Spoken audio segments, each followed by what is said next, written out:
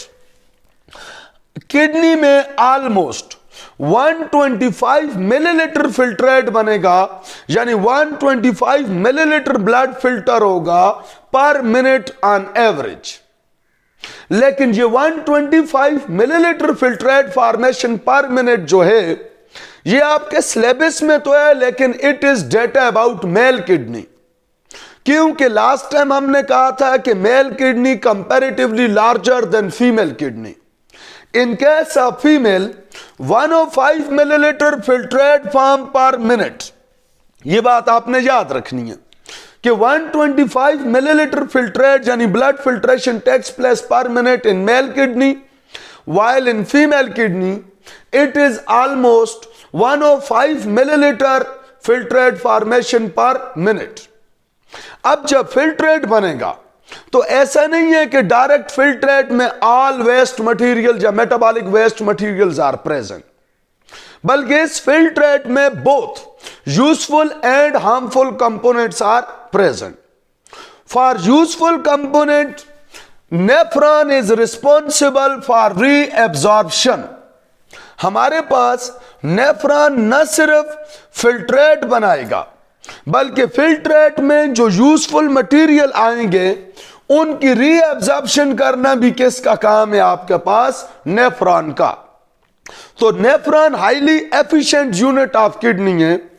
Almost 99% of filtrate reabsorbed, almost 99 or more than 99%, because from 125 milliliter filtrate, 124 milliliter will be reabsorbed because of their useful efficiency, while only 1 milliliter waste material in form of urine form per minute from kidney।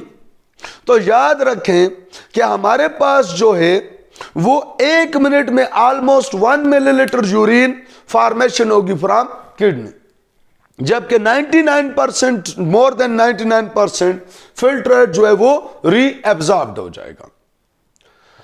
तो ये थी journal information about nephron.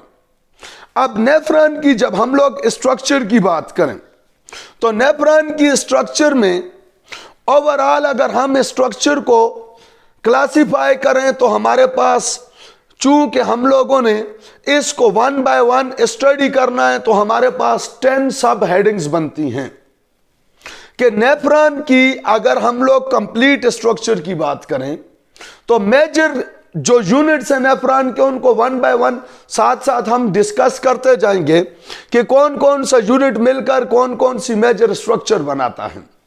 लेकिन overall अगर हम nephron की बात करें तो नेफ्रॉन के 10 डिफरेंट पार्ट्स हैं।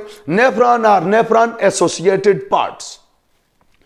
अब हमारे पास चूंकि नेफ्रॉन का काम है ब्लड फिल्ट्रेशन, इसलिए कॉमन सेंस की बात है कि ब्लड सप्लाई होगी तो तब ब्लड फिल्ट्रेशन होगी, जिसको ऑलरेडी हम लोगों ने लास्ट टाइम डिस्कस किया कि almost 20% of each cardiac cycle, यानी 1/5 of each cardiac cycle supply to kidney through renal arteries.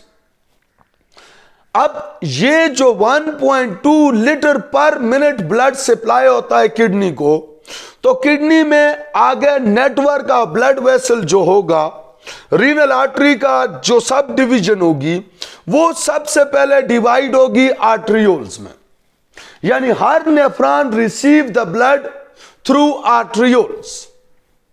अब ये आर्ट्रियोल्स की 2 टाइप्स हैं, लेकिन पहले हम लोग इस बात को डिस्कस करते हैं कि इस नेफ्रॉन में कौन सा पार्ट किधर है, फिर 1 by 1 एक एक पार्ट को एलोबरेट करेंगे। तो सबसे पहले वो वेसल जो नेफ्रॉन को फिल्ट्रेशन के लिए ब्लड सप्लाई करेंगी, उस पार्ट का नाम होगा arterioles. These arterioles when enter into nephron then split into the network of capillary known as glomerulus। Glomerulus singular while the plural means glomeruli. अब ये जो ग्लोमेरुलस है इनकी पोजीशन होगी हमारे पास, आप देख सकते हैं, number 1 arterioles, number 2 network of capillaries glomerulus, number 3 ये आपके पास जो कप लाइक स्ट्रक्चर है नेफ्रॉन की, Bowman capsule are also known as renal capsule. Next number पे बाउमैन कैप्सूल के पीछे ये आप देख सकते हैं, आपको क्वाइल्ड कन्वुलेटेड पार्ट नजर आ रहा होगा यूं। ये जो क्वाइल्ड कन्वुलेटेड पार्ट है it is the longest part of nephron, जिसको आगे हम लोग डिस्कस भी करेंगे। तो ये आपका पास नंबर 4 पे है प्रॉक्सिमल कन्वुलेटेड ट्यूब्यूल्स यानी पीसीटी। फिर उसके बाद आप नीचे देखें तो आपको यू शेप्ड स्ट्रक्चर नजर आएगी।